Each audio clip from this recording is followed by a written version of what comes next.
Detective Ryan Carter stepped into the dimly lit apartment, the smell of blood and gunpowder thick in the air. The victim, a wealthy businessman named Victor Hale, lay sprawled across his marble floor, a bullet wound in his chest, a single playing card and ace of spades was tucked into his hand. Ryan frowned. It was the killer's signature.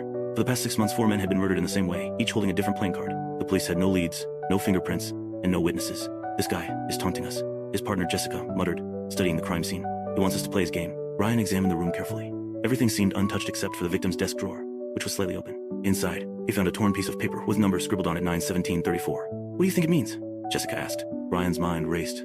Then it hit him. He pulled out his phone and cross-checked the numbers with past case files. They matched the dates of the previous murders. "He's counting down," Ryan whispered. "He's planning another murder." That night, Ryan and Jessica combed through Victor's records, searching for a connection between the victims.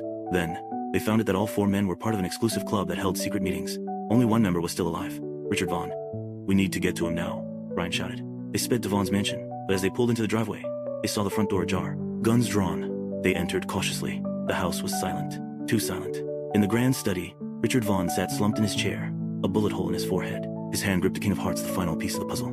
Jessica exhaled sharply. "We're too late," but Ryan wasn't listening. He noticed a shadow moving in the corner of the room. "Freeze!" he yelled, aiming his gun. Judge Whitmore smirked. "Took you long enough," Whitmore chuckled.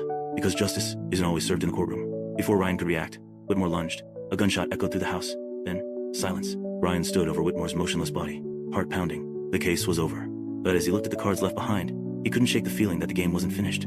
The last clue, final chapter. Detective Ryan Carter stood over Judge Harold Whitmore's body, his mind racing. The ace of spades, the playing cards, the countdown had all pointed to this moment.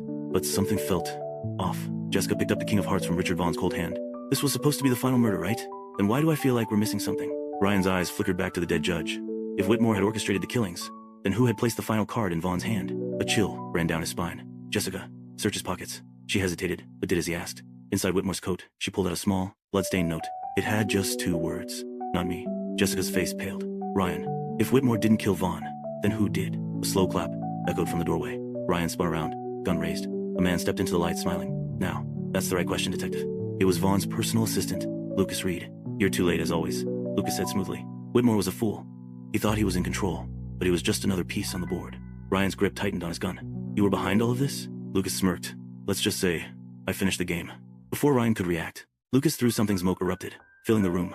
Ryan and Jessica coughed, blinded. When the air cleared, Lucas was gone. Jessica cursed. He planned everything. Ryan exhaled sharply. And now, he's out there, watching. King of Hearts. Games afoot. Moral.